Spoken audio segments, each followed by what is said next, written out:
पति ब्रह्मचारी।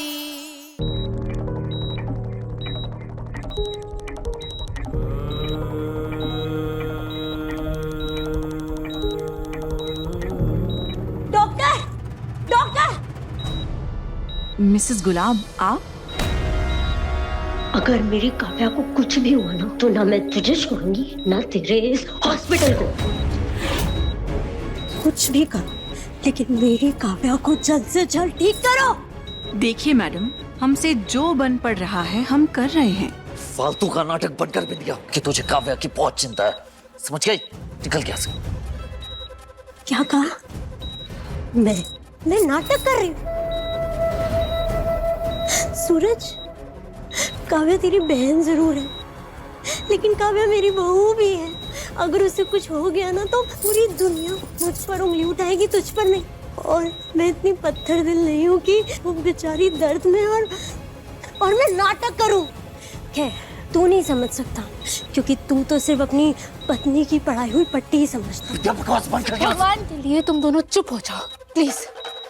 ये हॉस्पिटल है, यहाँ पर लड़ाई मत करो। काव्या को आराम करने दो। देखिए, आप लोग प्लीज बाहर जाइए, मुझे इनका चेकअप करना है।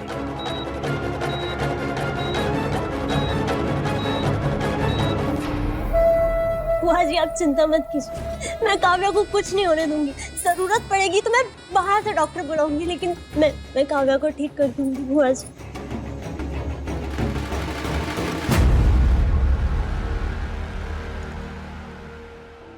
कुछ भी हारी में हारी, भगवान तेरा भला करे।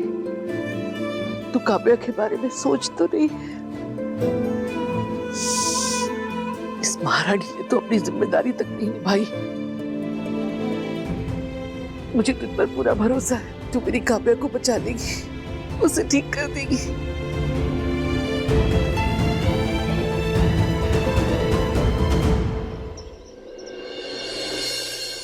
काव्या अब स्टेबल है, आप लोग उन्हें घर ले जा सकते हैं, बट उनके घावों को ड्रेसिंग की जरूरत पड़ेगी। डोंट वरी डॉक्टर, मैं काव्या का पूरा ख्याल रखूंगा। अरब, मैं भी चलता हूँ तुम्हारे साथ काव्या को लेकर। हाँ अरब, मैं और सूरज दोनों चलेंगे तुम्हारे साथ। ईशा, मैं हूं ना, मैं और आरव काव्या को साथ ले जाएंगे।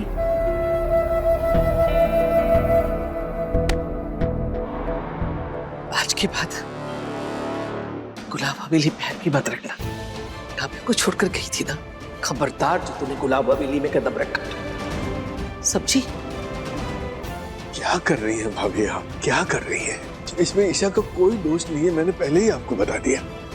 ईशा को गुलाब हवेली से जाने के लिए मैंने कहा था, उस हिसाब से तो मैं दोषी हुआ ना।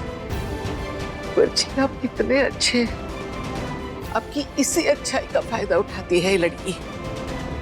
ये जानती है इसकी हर बात में आप तरफदारी करेंगे, इसीलिए आपको बीच में डाल के ये अपनी हर बात मनवा लेती है। लेकिन अब बस बहुत हो गया, आज के बाद तेरा सैर सपाटा बंद। आज के बाद न गुलाब हवेली जाएगी और न ही बिंदिया के आसपास भटकेगी। बताइए माँ, एक माँ का सबसे बड़ा सुख होता है उसकी औलाद का सुख, और सबसे बड़ा दुख भी उसकी औलाद को मिला हुआ दुख ही होता है, जो आज मेरी काव्या तेरी वजह से भोग रही है। इसकी सजा तुझे मिलेगी। आज के बाद तू घर में कैद रहेगी।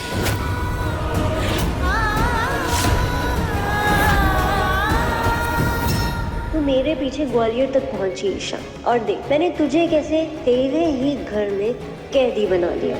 नहीं ताई माँ, मुझे ऐसी सजा मत दी। सजा तय हो चुकी है और वो किसी हाल में नहीं बदलेगी। अगर किसी ने भी मुझे समझाने की कोशिश की ना, मेरा मरा मुंह देखेंगे।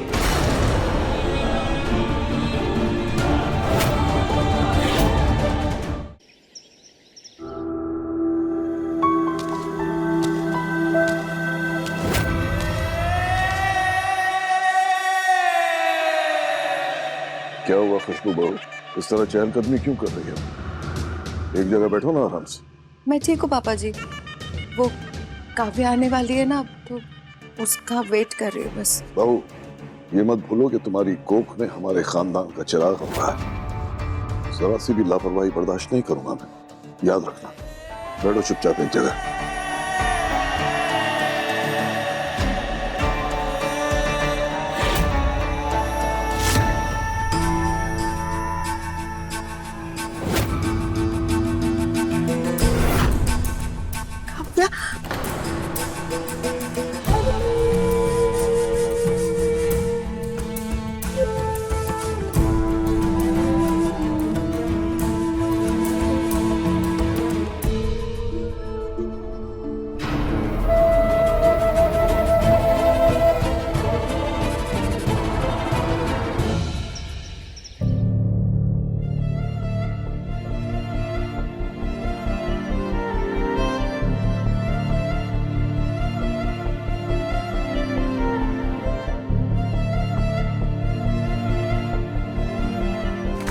पापा जी खाना।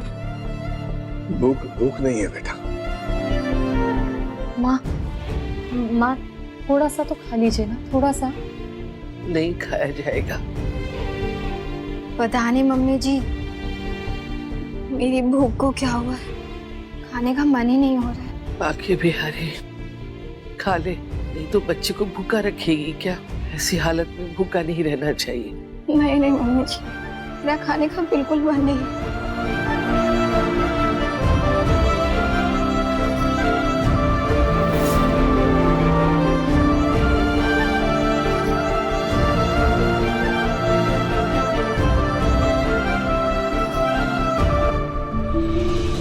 सूरज को संभालो। अब तुम्हें सिर्फ काव्या को ही नहीं बल्कि पूरे परिवार को संभालना है, उन्हें हौसला देना है, उनकी ताकत बनना है। अगर तुम ऐसे टूट जाओगे तो पापा जी, ताई माँ, बाकी सबको कौन संभालेगा?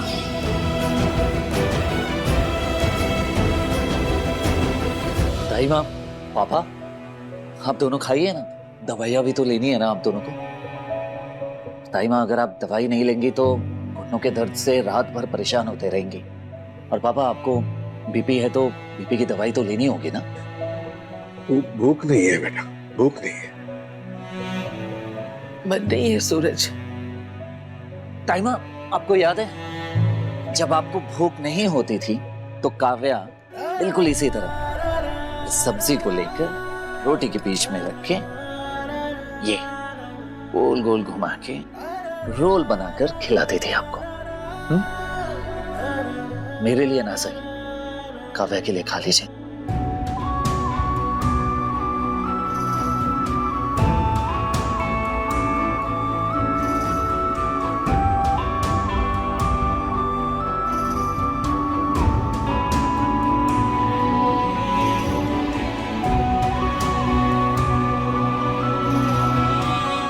हाँ पापा जी, अगर आप खाना नहीं खाएंगे तो कोई भी नहीं खाएगा, इसलिए प्लीज काव्या के लिए खा लीजिए, प्लीज।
तू ना जरा सा भी मेरी तरह, ना कहीं से मैं तेरी तरह, मिलके भी दोनों हैं अजनबी।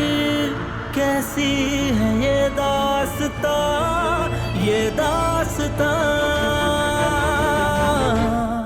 पति ब्रह्मचारी शाम 7 बजे दंगल टीवी पर।